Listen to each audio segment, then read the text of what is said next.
Rinderpest या मवेशी plague. Africa में 1890 के दशक में रिंडरपेस्ट नामक बीमारी बहुत तेजी से फैल गई। मवेशियों में प्लेग की तरह फैलने वाली इस बीमारी से लोगों की आजीविका और स्थानीय अर्थव्यवस्था पर गहरा असर पड़ा। यह इस बात का अच्छा उदाहरण है कि औपनिवेशिक समाजों पर यूरोपीय साम्राज्यवादी ताकतों के प्रभाव से बड़े पैमाने पर क्या असर पड़े। इस उदाहरण से पता चलता है कि हमलों और विजयों के इस युग में दुर्घटनावश फैल गई मवेशियों की बीमारी ने भी हजारों लोगों का जीवन व भाग्य बदलकर रख दिया और दुनिया के साथ उनके संबंधों को नई शक्ल में ढाल दिया। प्राचीन काल से ही अफ्रीका में जमीन की कभी कोई कमी नहीं रही, जबकि वहां की आबादी बहुत कम थी। सदियों तक अफ्रीकियों की जिंदगी व कामकाज जमीन और पालतू पशुओं के सहारे ही चलता रहा है। वहां पैसे या वेतन पर काम करने का चलन नहीं था। 19वीं सदी के आखिर में अफ्रीका में ऐसे उपभोक्ता सामान बहुत कम थे जिन्हें वेतन के पैसे से खरीदा जा सकता था।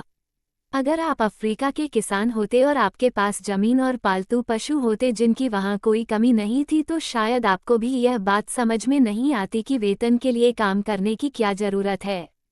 19वीं सदी के आखिर में यूरोपीय ताकतें अफ्रीका के विशाल भूक्षेत्र और खनिज भंडारों को देखकर इस महाद्वीप की ओर आकर्षित हुई थीं।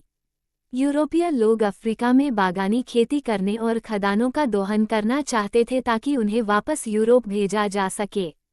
लेकिन वहां एक ऐसी समस्या पेश आई जिसकी उन्हें उम्मीद नहीं थी।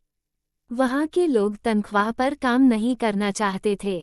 मजदूरों की भर्ती और उन्हें अपने पास रोके रखने के लिए मालिकों ने बहुत सारे हथकंडे आजमा कर देख लिए, लेकिन बात नहीं बनी। उन पर भारी भरकम कर लाद दिए गए जिनका भुगतान केवल तभी किया जा सकता था जब करदाता बागानों या खदानों में काम करता हो। काश्तकारों को उनकी जमीन से हटाने के लिए उत्तराधिकार कानून भी बदल दिए गए। नए कानून में यह व्यवस्था कर दी गई कि अब परिवार के केवल एक ही सदस्य को पैतृक संपत्ति मिलेगी। इस कानून के जरिए परिवार के बाकी लोगों को श्रम बाजार में धकेलने का प्रयास किया जाने लगा।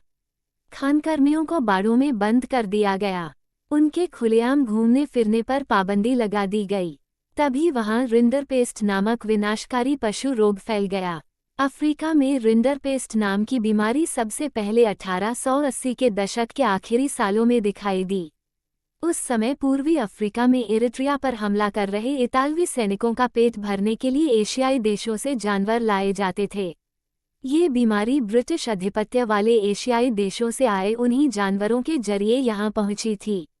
अफ्रीका के पूर्वी हिस्से से महाद्वीप में दाखिल होने वाली यह बीमारी जंगल की आग की तरह पश्चिमी अफ्रीका की तरफ बढ़ने लगी।